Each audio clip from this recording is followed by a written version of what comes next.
那我们再来看第5题的地方，请各位先花30秒的时间，我们先不要去看选项，现在读文章就好。说文章里面这个机场的论点，现在重点是机场的论点，还有它背后的新概念是什么？现在请各位读完，你觉得它结论跳出了什么新概念？有发现吗？它有什么新概念？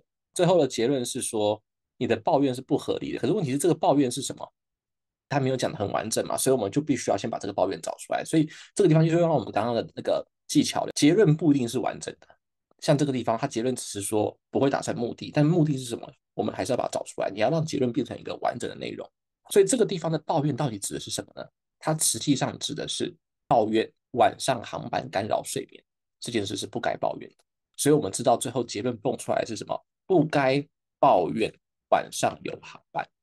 那背后的理由是什么呢？这边有机场，这边晚上有航班，已经20年了，飞机都飞了20年了，你应该提早就要考虑到的，所以就不应该抱怨晚上的航班。那你有没有发现这个地方，如果你要硬去想说，谁说都飞了20年就不该抱怨，你应该早就知道，对不对？早就考虑到了，所以最后不应该抱怨飞晚上的航班。如果你硬要去想的话，就会觉得有点卡。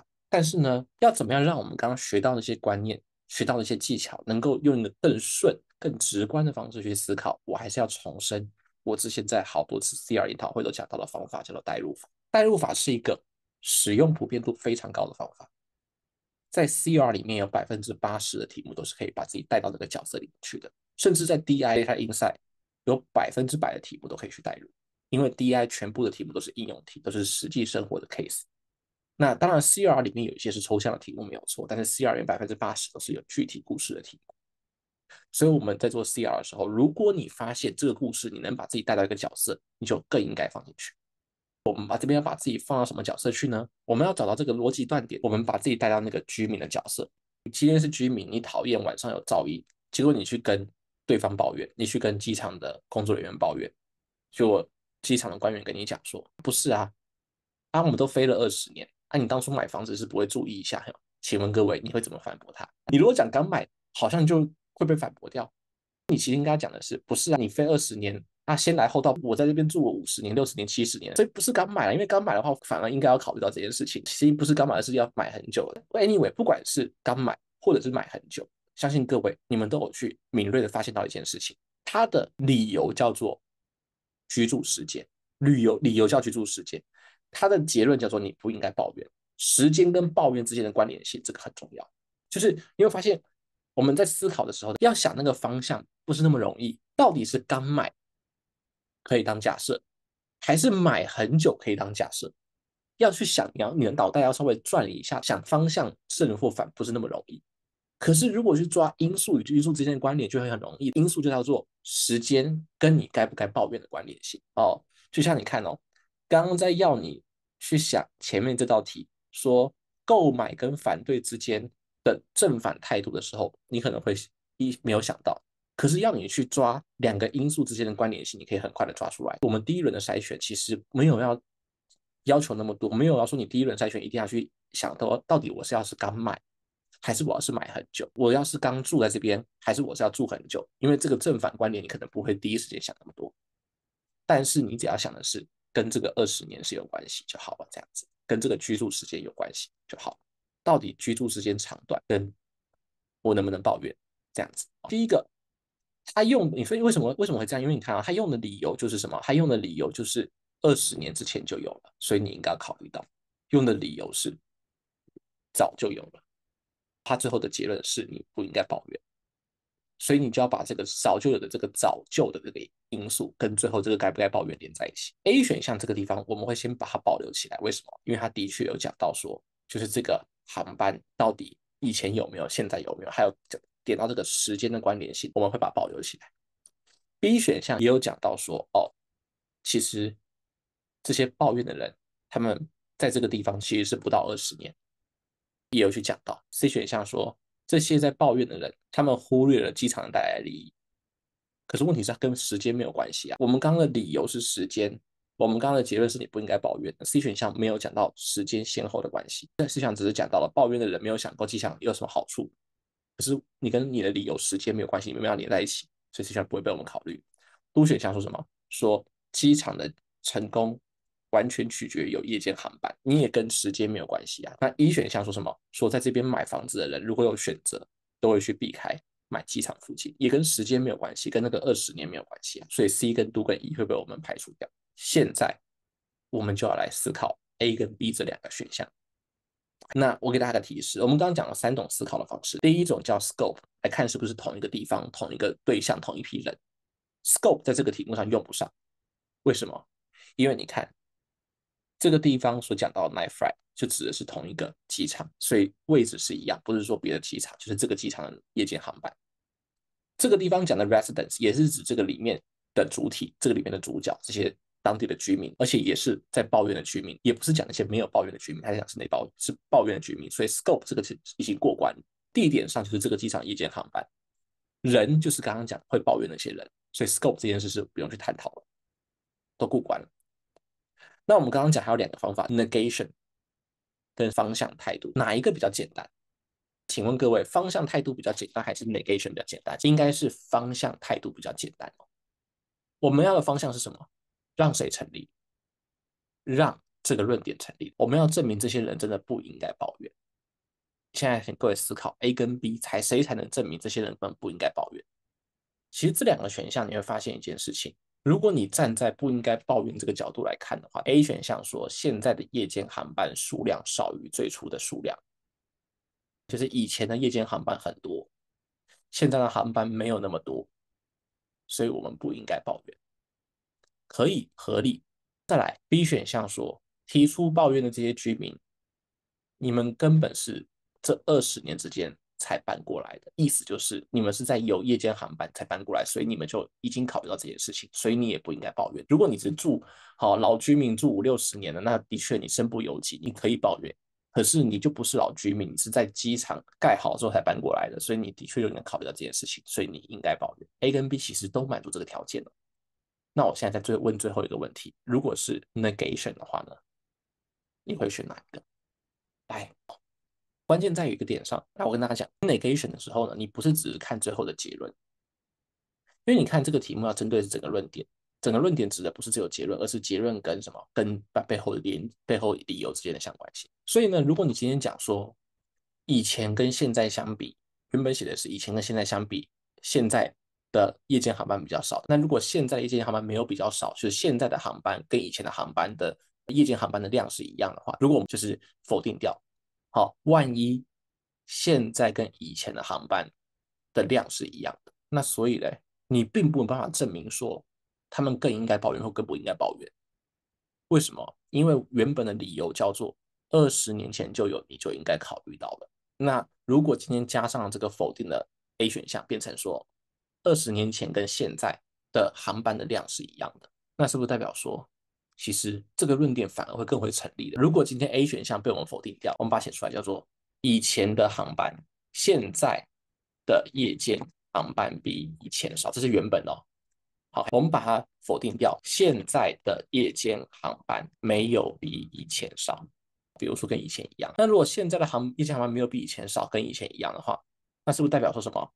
你买房子的时候就更应该要考虑到。所以这种时候呢，是不是代表说最后的结论会成立？那最后结论成立，就是不符合我们刚刚讲的 negation 的要求了。我们 negation 的要求是什么？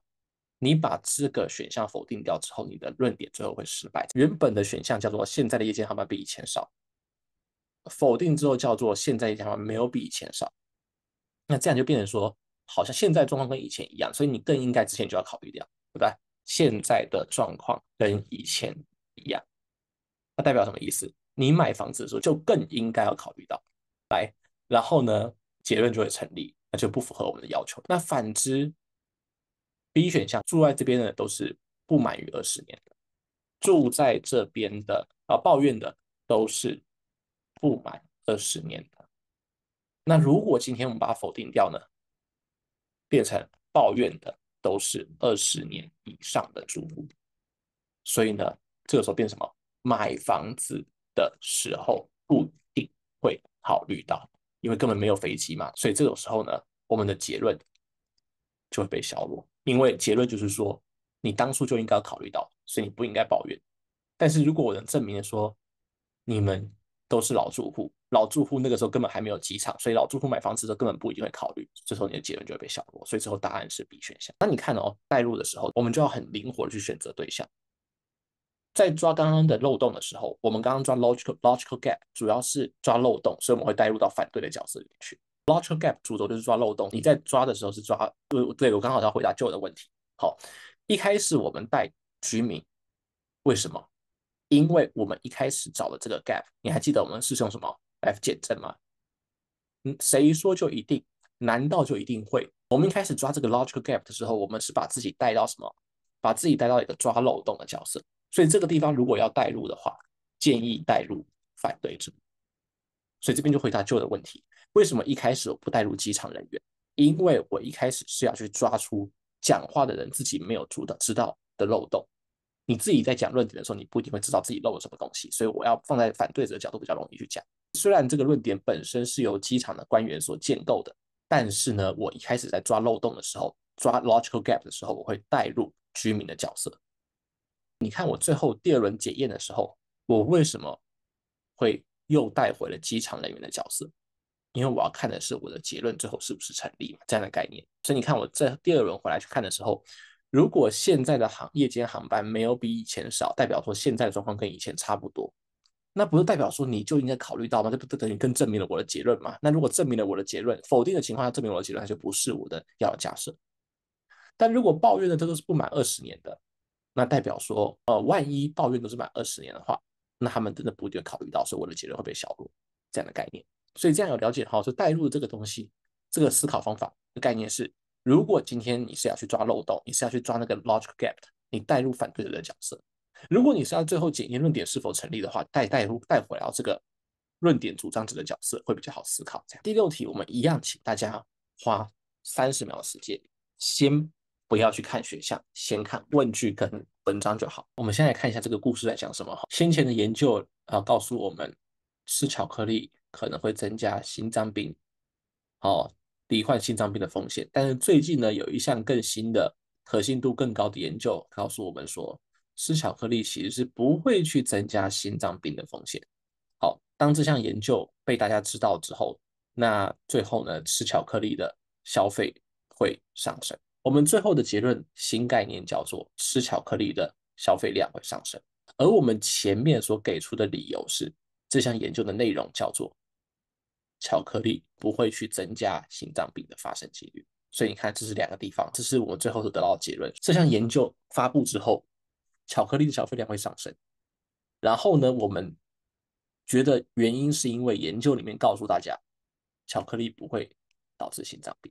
所以呢，我们的 logical gap 就很明显了，就是巧克力不导致心脏病，会让人们多买巧克力，对不对？我在乎这个心脏病的风险，才会影响我原本不买巧克力，才会让我未来会多买。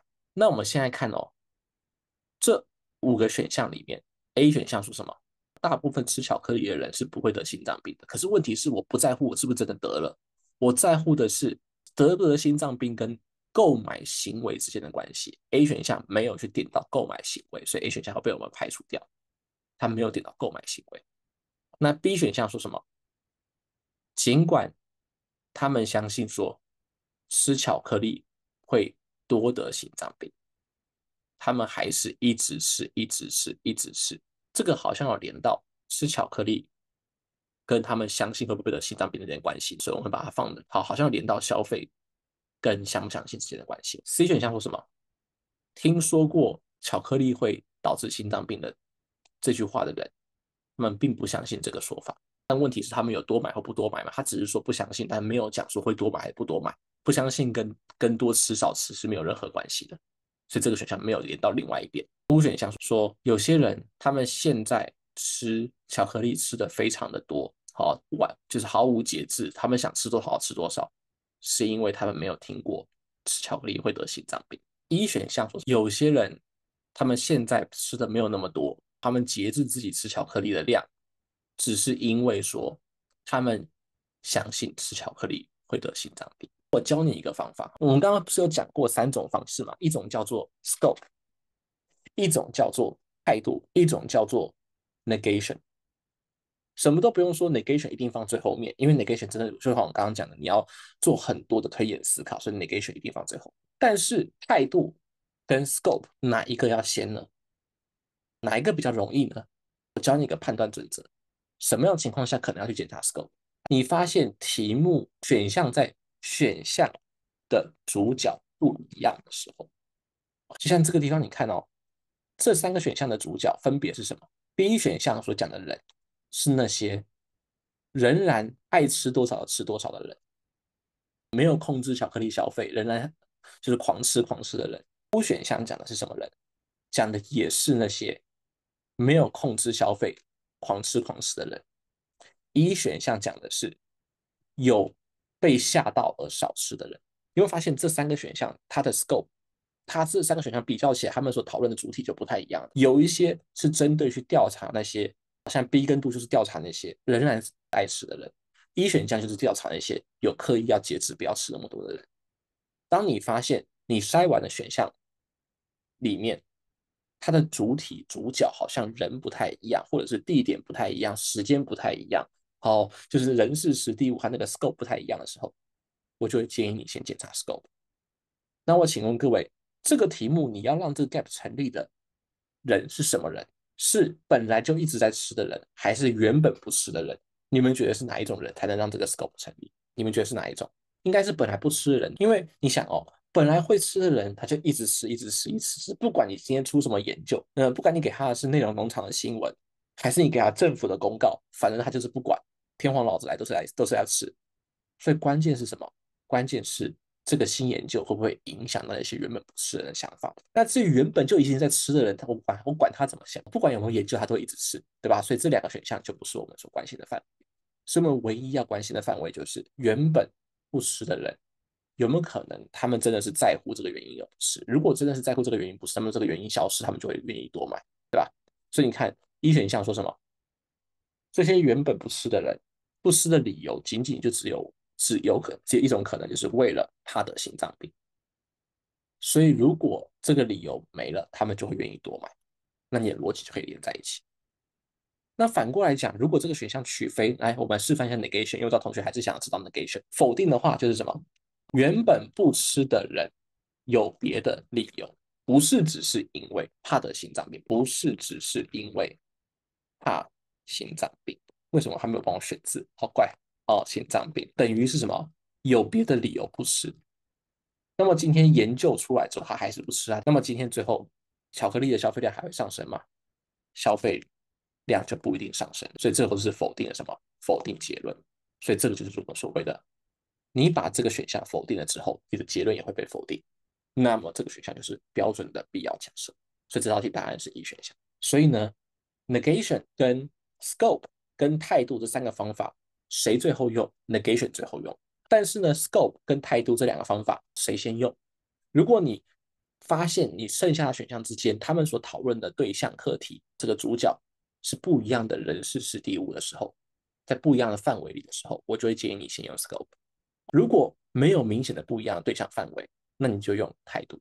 好，我们再看最后一道题目，第7题的地方，花1分钟的时间先看文章。他说，在20世纪的初期的时候，有一个湖，空法湖非常严重的被污染了。那最近呢，因为工业的污染物减少了，然后水变得更干净，所以呢，最近这座湖的这个鱼的量开始有恢复了。不过呢，最近开始有人在担忧，我们这边有一个新的建设工程，是要去在湖底去盖一条油管。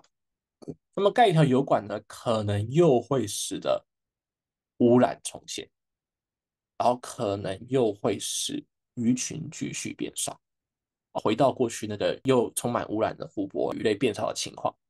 但是作者说，有一个科技可以避免，所以呢，只要这个避免漏油的科技是有效的，那你就不用担心。我们来看哦，这篇文章第一个，它真正的结论在这边是说不用担心。可是问题是，这就是我们刚刚讲到的，结论本身其实并不完整。什么叫做不用担心？你的担心指的是什么？当结论不完整的时候呢，你就应该要回去文章的前后文，把它的内容补足。所以这个不用担心指的是什么呢？担心在什么地方？那前面讲的这个 fear 不用担心油管工程会让污染增加，会让污染复苏。这个用到我们刚刚上课的第一个技巧，结论如果不完整，去参照前后文，把这个结论的完整内容补足。那么再来，它背后所使用的理由是什么？我们有一个科技可以减少漏油，防止漏油。你看它的跳跃就变成什么？防止漏油就可以不让污染复苏。那你看哦，这个 gap 就很明显的出来。谁说防止漏油就不会有污染？你的污染有没有可能来自于别的东西？我们刚刚用到上课讲的第二个技巧，我们第一个技巧是把结论先明确化，第二个技巧是叫做抓出结论的新概念之后去比对它跟前面的理由之间的跳跃，然后把这个跳跃抓出来。第三个技巧叫做我们去做谁说就一定的质疑，谁说防止漏油就可以防止污染复苏？漏油不等于全部的污染，有没有可能没有漏油，但是呢却有其他的污染？所以呢，等一下我们来看选项，就是要去注意有没有选项点出了漏油等于油管工程唯一的污染，或者是有没有选项点出了其实有其他的污染源，这就是我们要关注的点了。那我们现在看 A 选项的部分 ，A 说除了跟油管相关的开发之外，没有其他的工业建设会导致新的污染。哎，好像有对到我们刚刚讲，除了漏油之外，有没有其他的污染？所以 A 选项我会把它保留起来。B 选项说，哦，我们用这个页面哈，我们没有理由认为这个技术会是无效的。那如果这个技术无效的话，那么这个漏油是不是就又会回来了？请各位注意哦，这个文章里面已经讲到了技术 provide 这个字的意思就是指假定的意思，所以文章里面已经假设这个技术是有效，所以 B 选项我们就不用再考虑了。那 C 选项说什么？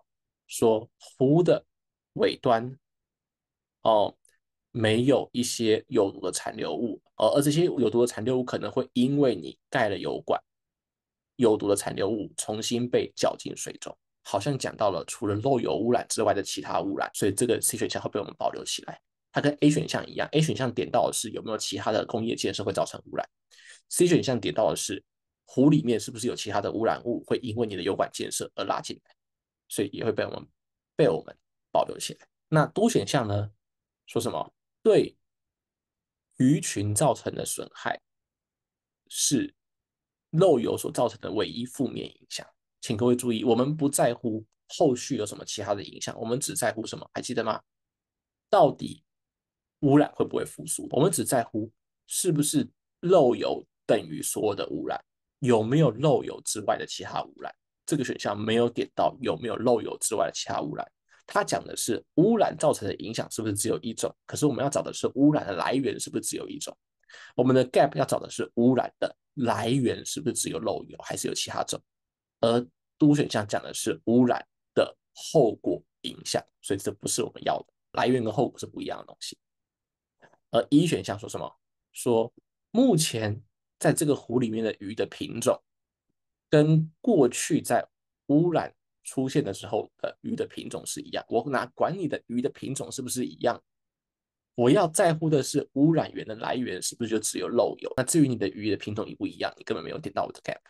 最后来思考一下 A 跟 C 这两个选项，你觉得哪一个是正确的？先提示，先不要去想 negation，先去想人事时地物讨论的主角是不是在同一个环境里面？你们觉得最后选项是谁？是 A 还是 C？想想看，讨论的主角是什么？不确定的话，不要完全靠自己的记忆哦。不确定的话，我们可以回来看一下文章里面的结论，结论就会直接帮你去锁定讨论的主角。结论叫做担忧是没有根据的。那这个担忧是什么？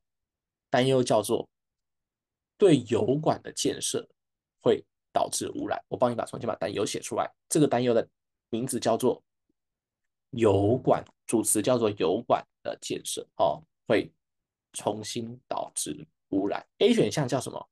叫做油管之外的其他建设会有污染，那关我什么事？就算油管之外的其他建设有污染，那也不是我的油管导致的，所以它无法去关联到我的结论。但是 C 选项呢是什么？我在做油管建设的时候，我可能会不小心把什么把水里面的那个有毒物质翻上来，就是因为我的油管建设所导致的其他污染，所以最后答案会选择的是 C 选项。当你不确定主角是谁的时候，你不要在心里面一直默默的想。我知道很多同学虽然两个选项的时候，他都会一直重新看 A 跟重新看 C，他死都不想回去重新看文章。那这个是有问题的，为什么？因为你一定是文章里面的细节漏读了什么地方，才会导致你现在犹豫嘛。如果你细节都有仔细读，你没有忘掉的话，你根本不会现在在犹豫。所以你一直读 A 跟 C 没有用，因为你一定是文章里漏掉的资讯。这时候你要做的事情是回去文章重新看。那从哪里重新看？文章那么多字，从结论的地方重新看，重新确定命题。命题叫做不用害怕，害怕指的是什么？害怕油管建设会导致污染。A 选项告诉你的污染是来自于非油管建设，那来自于油管建设以外的污染，不是在我这个逻辑链里面的一部分。我们只在乎的是油管建设会不会导致污染，所以只有 C 选项在我们的 scope 里面，所以最后答案选择的是 C 选项。